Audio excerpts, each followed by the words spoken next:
Hello दोस्तों, कैसे हो? आपका स्वागत है त्रिपाण स्टडी सेंटर में। आज जो हम करने जा रहे हैं क्लास 12 एनआईओएस बोर्ड का बायोलॉजिकल चैप्टर।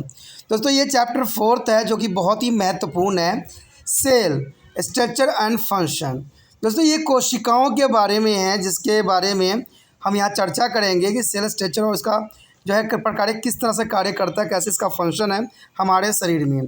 तो हम हर तरह की चीज़ें पढ़ेंगे इसमें। हम मिटोसिस मिसोसिस विभाजन के बारे में भी जानेंगे, तो इसे सारे कुछ करेंगे। लेकिन जो है इस सब करने से पहले एक बात जो हमेशा मैं कहता हूँ, जिसको आपको सोचना भी चाहिए और विचार भी करना चाहिए और अमल तो करना ही चाहिए, वो ये है कि जब भी वीडियो देखिए पूरा देखिए, क्योंकि अधूरा जानकारी सदैव खतरनाक होता है। साथ में एक इम्पोर्टेंट बात ये भी रहता है, अगर आप पहली बार वीडियो देख रहे हो तो लाइक शेयर सब्सक्राइब करना मत भूलना। देखिए दोस्तों, लाइक कीजिएगा तो बनाने वाले का जो है प्रोत्साहन बढ़ता है और आपके लिए अच्छा से अच्छा करने की कोशिश करता है। ठीक है, सब्सक्राइब करना आपके हित में है। इसका कारण ये है कि अगर आप सब्सक्राइब करके रखोगे तभी जो है मेरा वीडियो का नोटिफिकेशन मिलेगा। और आपको पता है कि मैं हर क्लास का जो है सब्जेक्ट डालता ही रहता हूँ समय समय पे। तो अगर सब्सक्राइब करके नहीं रखिएगा तो शायद उस वीडियो से आप अनभिज्ञ रह जाइएगा, यानी वो आपको प्राप्त नहीं होगा और आप उसका नॉलेज नहीं ले पाइएगा। साथ में जो अगर आप शेयर करते हो तो शेयर करना एक जग कल्याण के समान माना जाता है। इससे ये होता है कि मान लीजिए कोई जो है बच्चा जो है मेरी वीडियो की उसकी ज़रूरत थी और आपके थ्रू वो वीडियो उसको पास पहुंचा है, तो वो सदैव ही आपका धन्यवादी रहेगा और सदैव ही आपका जो है शुक्रिया अदा करेगा कि तुम्हारे कारण मुझे जो है वीडियो प्राप्त हुआ। तो दोस्तों आपको पता ही होगा कि त्रिपाण स्टडी सेंटर सिर्फ एक क्लास के लिए ही अग्रसर नहीं है, ये कई क्लासों के लिए अग्रसर है। जैसे 8th 9th 10th 11th 12th CBSE के सारे चैप्टरों को कवर करेगा समय के साथ। प्लस जो है एनआईओएस बोर्ड का 10th+2 को भी कवर करता है, सभी सब्जेक्टों का। प्लस जो है बीए पंजाब यूनिवर्सिटी का जो है फर्स्ट सेमेस्टर से लेकर 6th सेमेस्टर तक 8 सब्जेक्टों को कवर करता है। प्लस जो है एमए के जो है बच्चे ऑन डिमांड जो मुझे करते हैं कमेंट, उनके लिए भी त्रिपाण स्टडी सेंटर जो है अग्रसर है। देखिए दोस्तों, त्रिपाण स्टडी सेंटर इतना बड़ा है, विस्तृत है, तो आपको अभी जो है लाइक शेयर सब्सक्राइब कीजिए और अपने दोस्तों के साथ बांटिए।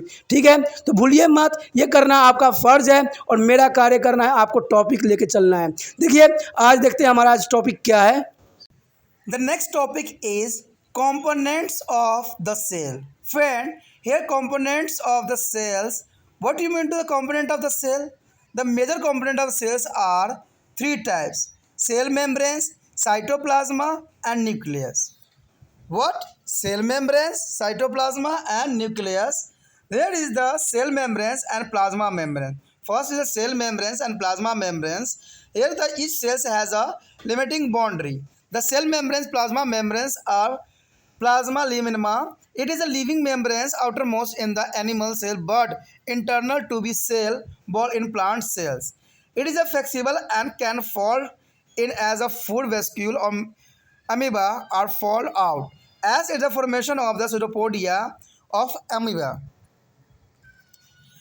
The plasma membrane is made of protein.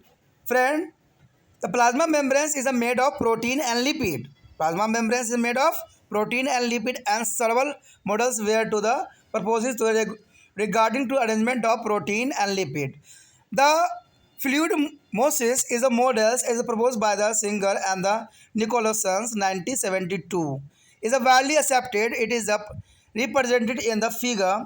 According to the fluid mosaic is a model, their plasma membrane is composed of lipid bilayer of phospholipids molecules into which is a variety of globular protein is embodied. Each phospholipid is a molecules has two ends and outers had hydrophilics as a water attracting and their inner tail pointed a central hydrophilics and water repelling. The protein molecules are arranged in two different ways. The first is peripherous protein since is a protein, and these protein are present on the outer and inner surface of lipid bilayer. The integrated protein is the intrinsic protein. This protein penetrate the lipids bilayer plastics are volar. Here they show this figure. The fluid mosaic model of cell membranes. The many has present a glycoprotein, glycolipids, plasma membranes in a cross sections. Okay, no polars, lipid molecules, polar head, protein molecules on the side of membranes only. Cholesterol, protein molecule that travels as the membranes and exposes to the both surface, lipid bilayers. The many are also present in these cells. The next is the function. What is the function for this? The plasma membranes enclose the cell contents. It is a provide cell shape in animal cells. Example, the characteristic shapes of the red blood cells, nerve cells, and the bone cells. It is allowed to transport of contained substance into and out of the cells, but not all the substance. So much it is a term or selective permeable. Transport of small molecules such as a glucose, amino acid, water, mineral, and etc. Small molecules can be transported across the plasma membranes by one of their following three methods. First is diffusion. The diffusion is the molecules of substance move from their region of higher concentration to the region of the lower concentration. The diffusion is a higher concentration to the lower concentration. This does not be require energy. Example, absorption of glucose in a cell. And second is the osmosis. Osmosis is the movement of water molecules from the regions of their higher concentration to the regions of their lower concentration through the semi-permeable membranes. There is no expenditure of energy. Osmosis, the kinds of movements along to concentration gradient. And third is the active transport. What do you mean to the active transport? When the reduction of the moment of contained molecules is their opposite to that of diffusion from region to their lower concentrations. To go to region of their higher concentration, it would be required an active effort by their cells from which energies are needed. The energies are provided by the ATP adenine triphosphate. The active transport may be also be thought of carried molecules. So, transfer of the large molecules, bulk of transport from mean. During the bulk transport, their membrane change its form and shape. It is occurred in the two ways: endocytosis, taking the substance in, and exocytosis, passing the substance out. Endocytosis are two types: endocytosis, phagocytosis, and pinocytosis, and the difference between. The first is a phagocytosis, intake of solid particles, and pinocytosis is the intake of fluid droplet and membranes folded out of goings around their particles of forming a cavities and thus there are engulfing other particles. Secondly, membranes folded in their form of cup-like structure and stuck in the droplet. Here shown in this picture, diagrammatic representation of phagocytosis and pinocytosis. There is a vascular cell surface membranes and investigation pocket in the membranes filled with the fluid. And the vesicle contains cells product and the membranes close around a droplet forming to the vasculars. So the diagrammatic representation of their phagocytosis and pinocytosis. The cell membranes regulate movement of substance into and out of the cell. If the cell's membranes fail to the functioning normally, the cell dies. The cell wall in the bacteria and plants cell, the outermost cells cover present the outside plasma membranes is the cell wall about which we are cell study now. Bacteria cell wall is made up to the peptide cones given below in their structure and the function of the plant cells wall. The structure, outermost living, non-living layers present in the all plant cells and secreted by their cell itself. In a most plant, it is chiefly made up to the cellulose, but may be also contain other chemical substances such as pectins and glycolin. The substance constituting their cells wall is not simply homogeneous, but it is a constant of fine thread the fiber called the macrofibril, and it may be things 1 micron and transparent as the cells of the onion peel. In some case, it is a very thick as their cells would, and the function is here the function the cell wall protect the delicate inner parts of the cells and begin it as it is a give to the shape to be shell. As it is a radius, it is not to be allowed to the distractions of the cell, thus leading to be threadedity of the cells that is useful in many way. It's a freely allow their passage of the water and other chemical into and out of the cell. There are a break into the primary walls of the adjacent cell through which is the cytoplasma of one cell remain connected with their other.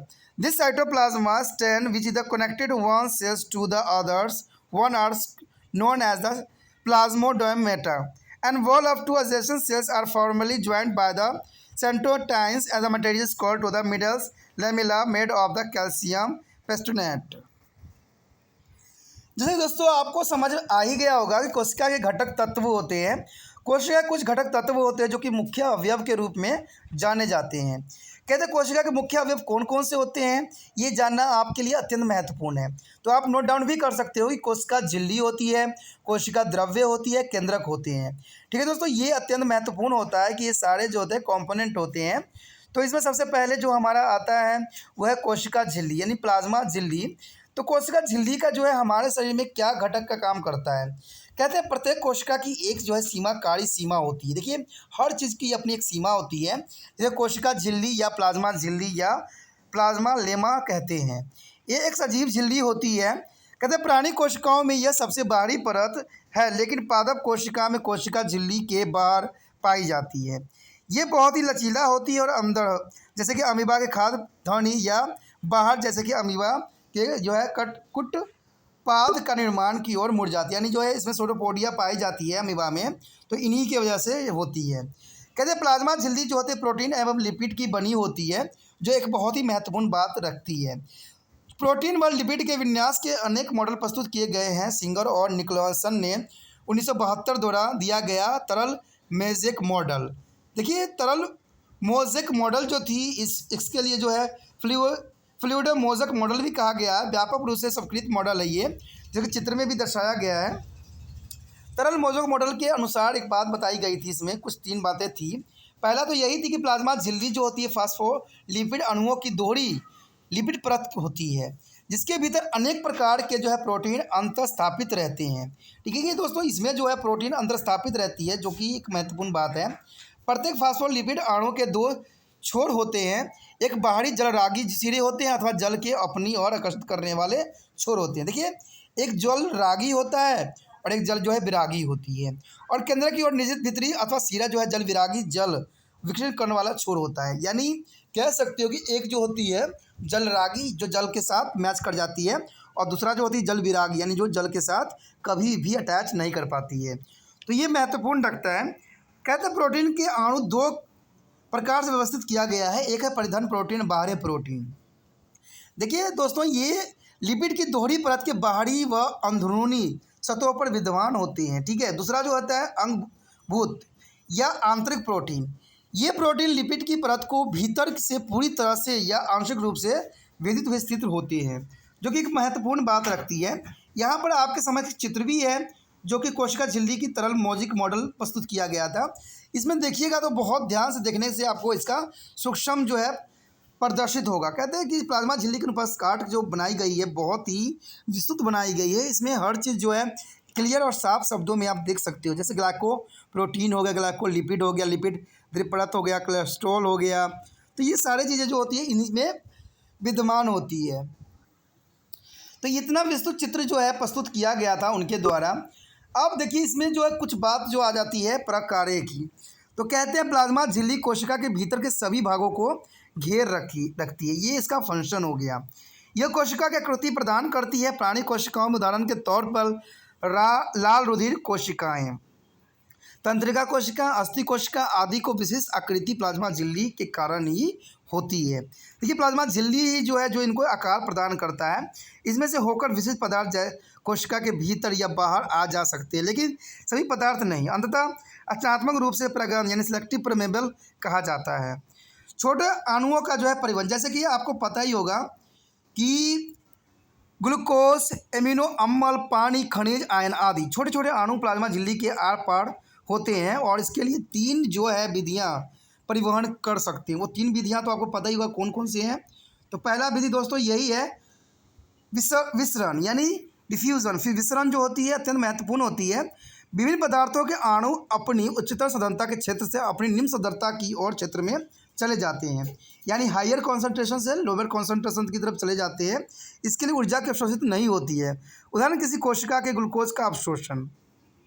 अब प्रासरण में क्या होता है? प्रासरण यही कहते हैं कि एक आर्द्र परागण झिल्ली के माध्यम से जल अणुओं को अपनी जो है उच्चतर सांद्रता वाले क्षेत्र से अपनी निम्न सांद्रता वाले, देखिए हाइयर से लोअर के क्षेत्रों में चला जाना।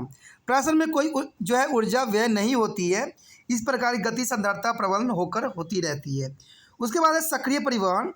जब कुछ अणुओं को गति की दिशा विचरण की गति के विपरीत होती है, अर्थात अपनी निरंतर सांद्रता के क्षेत्र से जो है उच्चतर सांद्रता के क्षेत्र की ओर, तब इसमें कोशिकाओं को सक्रिय प्रयास करना पड़ता है, जिसमें ऊर्जा की आवश्यकता होती है। ये ऊर्जा जो है एटीपी यानी एडेनोसिन ट्राइफास से प्राप्त होती है। देखिए दोस्तों, ऊर्जा का जो स्रोत होती है वो एटीपी होती है, यानी एडिनोसिन ट्राइफास से प्राप्त होती है। कभी कभी आपके समझ जो है एटीपी का फुल फॉर्म भी पूछ सकता है, तो याद रखना कि इसका फुल फॉर्म जो होता है एडिनोसिन ट्राइफास्फेट। ठीक है, सक्रिय होते हैं जो परिवहन की वाहक यानी कैरियर के अणु के द्वारा भी ले जा सकता है, जो कि बहुत काफ़ी महत्वपूर्ण बनाता है। उसके पश्चात कहते हैं कि बड़े अणुओं का परिवहन। देखिए थोक परिवहन कैसे होती है, बड़े अणुओं की जो परिवहन होती है अब वो कैसे होती है। कहते हैं बड़े अणुओं के थोक परिवहन के लिए झिल्ली अपना जो है स्वरूप आकृति बदल लेती है। यह दो प्रकार से होती है। इसके लिए जो है एंडोसाइटोसिस यानी एंडोसाइटोसिस जो होती है पदार्थों के भीतर की तरफ लेती है। ठीक है, पदार्थों को जो होता है इंडो मतलब अंदर की तरफ लेती है, और उसके बाद है एक्सोसाइटोसिस। एक्सोसाइटोसिस मतलब बाहर की तरफ। देखिए दोस्तों, नाम से ही पता है, इंडो मतलब अंदर, एक्सो मतलब बाहर, तो बाहर पदार्थों के निकालना। तो ये आप याद भी कर सकते हो बहुत आसानी से। अब कहते हैं एंडोसाइटोसिस के दो प्रकार होते हैं। देखिए एंडोसाइटोसिस जो होती है दो प्रकार की होती है। वो कौन कौन से हैं देखिए, इसमें बताया गया एंडोसाइटोसिस दो प्रकार की होती है। एक तो है भक्षकाणु क्रिया यानी कोशिकाशन यानी फैगोसाइटोसिस। दूसरा जो है कोशिकोपायन यानी पिनोसाइटोसिस। इसका पहला पॉइंट ये बताता है कि ठोस पदार्थों को ग्रहण करता है। ये जो है ठोस पदार्थों को इनहेल करता है, और ये जो है तरल बिंदुओं को ग्रहण करता है, यानी बहुत तरल बिंदुओं को जो है आकार के जो ग्रहण करता है। दूसरी बात इसमें यही बताई जाती है कि झिल्ली कण के चारों ओर बाहर की तरफ घेरा सा बनाकर एक गुहा बना लेती है, और इस प्रकार कण को चारों ओर से घेर लेती है, तब जाके ये इनहेल करती है। इसमें जो होता है झिल्ली भीतर की तरफ घेरा सा बनाकर जो है प्लाज्मा नुमा संरचना बना लेती है, जिसके भीतर बंदूक चूस ली जाती है, यानी सबकी सब जो आती है चूस ली जाती है। और यहाँ पर जो है एक विशिष्ट जो है डायग्रामेटिक भी शो करने की कोशिश किया गया है। फेगोसाइटोसिस के और पिनोसाइटोसिस के आरेखी निरूपण करने की कोशिश किया गया है, जो कि बहुत क्लियर बता देती है। कोशिका सतह झिल्ली हो, चाहे यहाँ पुटिका कोशिका के उपाद होते हों, या झिल्ली बंदूक के चारों ओर जो है बंद हो जाती है, ठीक है, और इसके पुटिका बनाती है, तो ये भी एक विशिष्ट रखता है। देखिए डायग्राम भी बहुत कुछ बताता है, और एग्ज़ाम व्यू से जो है डायग्राम अत्यंत महत्वपूर्ण है, तो ये आपको करना चाहिए, और डायग्राम जितने भी है वो बनाना भी चाहिए, क्योंकि बायोलॉजी के स्टूडेंट होने के नाते आपको डायग्रामेटिक शो करना अत्यंत महत्वपूर्ण माना जाता है। क्योंकि ये शो नहीं कीजिएगा तो आगे अच्छा भी नहीं होगा, क्योंकि जब भी एग्जामिनर चेक करता है कि डायग्रामेटिक होता है तो वो काफ़ी अच्छा मार्क्स देने की कोशिश भी करता है। कहते हैं कोशिका झिल्ली पदार्थों के कोशिकाओं के अंदर आने जाने का नियंत्रण भी करता है। देखिए कोशिका झिल्ली का एक अत्यंत महत्वपूर्ण कार्य है कि कोशिका जो होती है अंदर जाने आने का नियंत्रण करना। ये कोई आम बात नहीं है, एक बहुत ही इंपॉर्टेंट बात है, क्योंकि अंदर कोशिका झिल्ली का ये कार्य भी होता है कि वो नियंत्रण करती है। समझे दोस्तों, ये यदि कोशिका झिल्ली के अपना सामान्य कार्य नहीं कर पाती है तो कोशिका मर जाती है। अगर ये अपना कार्य पूर्ण रूप से नहीं कर पाती है तो ये जो होती है डाई हो जाती है। तो देखिए इतना इम्पोर्टेंट कार्य होने के पश्चात, ठीक है, इसको विशिष्ट बनाता है। उसके पश्चात है कोशिका भित्ति। देखिए कोशिका भित्ति भी अपना एक विशेष स्थान रखता है। कहते हैं जीवाणु और पादप कोशिकाओं में सबसे बाहर का आवरण है, जो कि प्लाज्मा झिल्ली को बाहर होता है, उसे कोशिका भित्ति कहते हैं। कोशिका भित्ति को बारे में हम जो है अध्ययन करेंगे और समझेंगे कि कोशिका भित्ति होती क्या है और इसके क्या है। तो कहते हैं जीवों की कोशिका भित्ति जो है पेंटिग्लोकाइन की बनी होती है, यानी पेंटिडोग्लोकाइन की बनी होती है। कहते हैं नीचे पादप कोशिका की भित्ति की संरचना व प्रकार्य का वर्णन भी दिया गया है। देखिए दोस्तों संरचना क्या होती है, फंक्शन क्या होती है इसकी। तो जो इसका स्ट्रक्चर है, सबसे पहले हम स्ट्रक्चर के बारे में पढ़ेंगे, ठीक है। कहते हैं सभी पादप कोशिकाओं में पाई जाने वाले सबसे बाहरी जो है जीवित यानी निर्जीव परत स्वयं होती है। पादप कोशिका में पाई जाने वाले सबसे बाहरी निर्जीव परत पाई जाती है।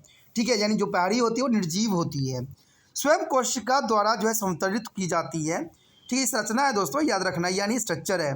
पादपों में सेलुलोज की बनी होती है, लेकिन इनमें अन्य रासायनिक पदार्थ भी मौजूद हो सकते हैं, जैसे पेप्किन या ग्लेन। कोशिका भित्ति को बनाने वाले पदार्थ जो सामान्य नहीं होते हैं, बल्कि महीन रेशे तथा तंतुओं के रूप में होते हैं, जिन्हें हम क्षुद्र तंत्रों यानी माइक्रोफैब्रिक भी कहते हैं। ठीक है, फैब्रिल्स कहते हैं।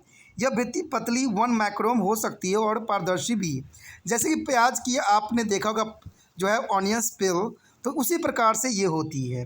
लेकिन कुछ सामान्य मामलों में यह मोटी भी हो सकती है, जैसे कि कष्ट की कोशिकाओं में। अब इसका जो है क्या कार्य है ये भी जानना अत्यंत महत्वपूर्ण है। कहते हैं इसका जो फंक्शन होता है, कोशिका भित्ति कोशिका के भीतरी नाजुक भागों की सुरक्षा प्रदान करता है। कड़े होने के कारण यह कोशिका के आकृति प्रदान भी करता है, यानी कड़ा होने के कारण जो है इसको आकृति भी प्रदान करता है। कहते हैं कड़ी होने के कारण जो है ये कोशिका को फूलने नहीं देती है और इस प्रकार कोशिका के भीतर सुपूर्ति बनी रहती है, जो कोशिका के लिए अनेक प्रकार के लाभकारी भी सिद्ध होती है। इसमें होकर जल तथा सामान्य रसायन कोशिका के बाहर और उसके भीतर मुक्त रूप से आ जा सकते हैं, जो कि बहुत ही महत्वपूर्ण होती है कि रसायन कोशिका से बाहर और उसके भीतर मुक्त रूप से आ जा सकती है। उसके बाद पश्चात सीमावर्तीय कोशिका के प्राथमिक भित्ति में छिद्र होते हैं, जिन्हें एक कोशिका या कोशिका द्रव्य दूसरी कोशिका द्रव्य से जुड़ी रहती है। ये कोशिका द्रव्य तंतु या कोशिका के दूसरी कोशिका से जोड़ते हैं, जिसका नाम जो है हमने दिया है प्लाज्मोडेस्मा नाम से भी जाना जाता है। कहते हैं दो सीमावर्तीय कोशिका एक दूसरे से एक जोड़ने वाले पदार्थ चिपचिपे से बंधी रहती है। इसे हम मध्यवर्ती लमेला कहते हैं, जो कैल्शियम पेक्टिन्स का बना होता है। ठीक है, तो ये काफ़ी इम्पोर्टेंट इसको बनाता है। दोस्तों ये टॉपिक जो था हमारा जो है बहुत इंपॉर्टेंट टॉपिक था बी पार्ट में। इसका जो आगे का पार्ट होगा हम सी पार्ट में करेंगे, the cytoplasm and the cell organelles. तो इसके बाद जो होगा हम क्लोरोफिल के बारे में पढ़ेंगे और सारी इन्फॉर्मेशन प्राप्त करेंगे, जिसमें माइटोकॉन्ड्रिया का भी अपना भूमिका होगा। तो ये चैप्टर जो थी बहुत ही इंपॉर्टेंट थी, ये पार्ट जो था बहुत इंपॉर्टेंट था, लेकिन सी पार्ट जो है और भी अत्यंत महत्वपूर्ण है। तो आपको अगर सी पार्ट देखना है तो आपको पता ही है कि त्रिपाण स्टडी सेंटर को सब्सक्राइब करके रखना पड़ेगा, तभी जो है आपको तीसरा पार्ट जो है आपके समक्ष प्रस्तुत होगा। तो इसी तरह आप त्रिपाण स्टडी सेंटर को देखते रहिए। लेकिन दोस्तों एक बात हमेशा याद रखिएगा, त्रिपाण स्टडी सेंटर को आगे बढ़ाना है तो आपको जो है दोस्तों के साथ शेयर भी करना है, क्योंकि आपके तक ही सीमित ज्ञान रहेगा। ये त्रिपाण स्टडी नहीं चाहता कि हर एक व्यक्ति के समझ जो बच्चे पढ़ रहे हैं ना उसमें उनके तक जो है ये वीडियो पहुँचे और इस वीडियो से जो है वो लाभान्वित हो।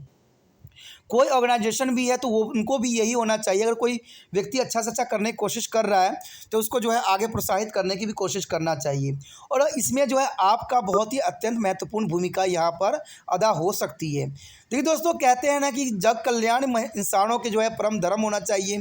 कहते हैं आज जो है हर जगह लोभ माया ही फैला हुआ है, चारों तरफ लोग जो है अपना कार्य सिद्ध कर लेते हैं और कहते हैं कौन लाइक करता है कौन शेयर करता है, हमारा तो मकसद पूरा हो गया। लेकिन दोस्तों क्या पता जिस चीज़ को आप मिस कर रहे हो, जिस चीज़ को आप इग्नोर कर रहे हो वो आगे चल के आपके लिए नुकसानदायक हो। ठीक है, क्या पता कि मैं आगे कुछ करा ही ना सकूं। तो मुझे पता है कि किसी को कोई फ़र्क नहीं पड़ता है, दुनिया में सब कुछ आते हैं चले जाते हैं, कुछ भी किसी को फ़र्क नहीं पड़ता। लेकिन दोस्तों एक बात याद रखना कि अगर यही बात सब सोच के चले जाते तो शायद हमारा देश आज़ाद नहीं होता।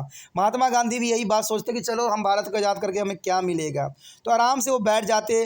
चाहे भगत सिंह होते जो कुर्बानी जो दे के गए हैं, ठीक है, वो भी अगर आराम से बैठ जाते तो शायद हमारा देश आज़ाद भी नहीं होता। कहते हैं बूंदे बूंदे कोशिश कर बूंदे बूंदे जो होती तालाब भरती है, तो बूंदे बूंदे कोशिश करने से ही कामयाबी की उस ऊंचाई पे पहुंचा जा सकता है। तो इसमें जो है आप लोगों का जो है विशिष्ट महत्व रखता है, क्योंकि मुझे पता है कि मैं एक हूं और मुझे जो है आप लोग ही अनेक बनाओगे, और ये प्रयास मैं देख भी रहा हूं और मेरे समक्ष भी है। तो इसी तरह से जो है आप लाइक शेयर भी कीजिए और दूसरे बच्चों तक भी पहुंचाइए, क्योंकि ये बात नहीं सोचना है कि हमारा काम तो निकल गया हम क्यों ऐसा करें। नहीं दोस्तों ऐसा नहीं होता है, क्योंकि आप भी आगे चल के एक महत्वपूर्ण अपना जीवन का योगदान दे सकते हो हर एक कार्य में। तो अभी से इग्नोर करना सीख जाओगे तो शायद आगे कैसे हमारा देश तरक्की करेगा, कैसे कोई भगत सिंह बनने की कोशिश करेगा, कैसे कोई जो है गांधी का जो है प्रतिबिंब बनने की कोशिश करेगा, कैसे हमारा देश जो है आगे तरक्की की राह पे चलेगा और कैसे हमारा जो है धरती पे इतने इतने खोज होंगे। ठीक है, तो इसके लिए जो है आपको भी अग्रसर होना पड़ेगा और अग्रसर तब होइएगा जब अच्छे कर्म कीजिएगा, अच्छे कार्य कीजिएगा, शेयर कीजिएगा, दूसरों से फैलाइएगा। जितना फैलाइएगा उतना अच्छा रहेगा, तभी तो आगे भविष्य में आप ही साइंटिस्ट बनिएगा और आप जो है हमेशा त्रिपाण स्टडी सेंटर को याद रखिएगा, क्योंकि मैं चाहता हूँ कि मेरे भविष्य में ऐसे ऐसे बच्चे साइंटिस्ट बने जो पूरे विश्व को हिला के रख दे और पूरे विश्व को जो है इंडिया का लोहा मानने पे मजबूर हो जाए। तो इसी के साथ दोस्तों जो है हम अगला पार्ट सी में मिलेंगे। देखिए ये बातें जो होता है आपके लिए अच्छा होता है, क्योंकि आप जो होते हो प्रोत्साहित होते हो और मुझे भी प्रोत्साहित करना अच्छा लगता है, तो आप भी प्रोत्साहित होइए और इसको लाइक शेयर सब्सक्राइब कीजिए और दूसरे बच्चों तक फैलाइए। यही त्रिपाण स्टडी सेंटर का विषय है और त्रिपाण स्टडी सेंटर हमेशा जो है आपके लिए अग्रसर रहेगा। इसी के साथ जो है दोस्तों हमारा टॉपिक आज खत्म हो रहा है। ठीक है, अगर आपको अच्छा लगा तो लाइक शेयर सब्सक्राइब जरूर कीजिए। अगर पहली बार अगर आप वीडियो देख रहे हो, पहली बार मेरे चैनल पे आए हो, तो सब्सक्राइब करना आपका फ़र्ज़ बन जाता है। सब्सक्राइब करने से ये होगा कि जो भी मैं आप क्लास के रिगार्डिंग कोई भी वीडियो डालूंगा उसका नोटिफिकेशन जो है समय समय पर आपको प्राप्त होता रहेगा। अगर सब्सक्राइब नहीं कीजिएगा, अगर आप दोबारा से त्रिपाण स्टडी सेंटर पर आने की कोशिश कीजिएगा तो वहाँ पर आप त्रिपाण लिखिएगा तो जो है वो त्रिपस कर देगा। ठीक है, जो आप गूगल पर सर्च करेंगे त्रिपस कर देगा, जिससे वजह से आप जो है मेरे वीडियो का जो है फायदा नहीं उठा पाओगे। तो सोचिए मत, विचार मत कीजिए, सब्सक्राइब कीजिए। आप सोचते होइएगा कि मेरे जो एग्जाम खत्म हो जाने के मेरा क्या जरूरत है त्रिपाण स्टडी सेंटर से। ठीक है, तो इसलिए सब्सक्राइब नहीं करने का सोचिएगा, लेकिन दोस्तों ऐसा नहीं है। त्रिपाण स्टडी सेंटर जो है बहुत हेल्पफुल है, क्योंकि ये जो है आपके 8th class 9th 10th 11th 12th जो आर्ट्स के सब्जेक्टों को कवर करता ही है, प्लस जो है ये NIC बोर्ड के जो है 10th +2 को भी कवर करता है। साथ में BA जो है फर्स्ट ईयर से लेकर 6 सेमेस्टर तक बच्चों के लिए ये अग्रसर रहेगा आर्ट्स सब्जेक्ट में। तो सोचिए नहीं, विचार नहीं कीजिए, काफ़ी जो है त्रिपाण स्टडी सेंटर का फायदा ही फायदा है। ठीक है, अगर आप मुझे प्रोत्साहित करोगे तो आपके लिए मैं तरह तरह के वीडियो बनाऊंगा जो आपको फ़ायदा पहुंचाएगा। एग्जाम के तौर पे मैं आपको जो है पेपर भी आपको सोल्यूशन करके दिखाऊंगा जो आपके लिए फ़ायदेमंद रहेगा। अगर नहीं सब्सक्राइब कीजिएगा, मेरा मनोबल घटेगा, तो हो सकता है कि आपको फिर दोबारा मैं ना वीडियो बनाऊं और आपको फ़ायदा ना पहुंचाऊं। तो अभी भी नहीं सोचिए, मेरा जितना आप फैलाइएगा, जितने दूसरे बच्चों के साथ शेयर कीजिएगा, उतना जो है मैं आपके लिए कार्य करने में अग्रसर रहूँगा। ठीक है दोस्तों, इसलिए सोचिए मत, विचार मत कीजिए, अभी सब्सक्राइब कीजिए और अपने व्हाट्सएप स्टेटस पर लगाइए और दूसरे बच्चों के साथ भी शेयर कीजिए। ठीक है दोस्तों, अपना ध्यान रखना। बाय।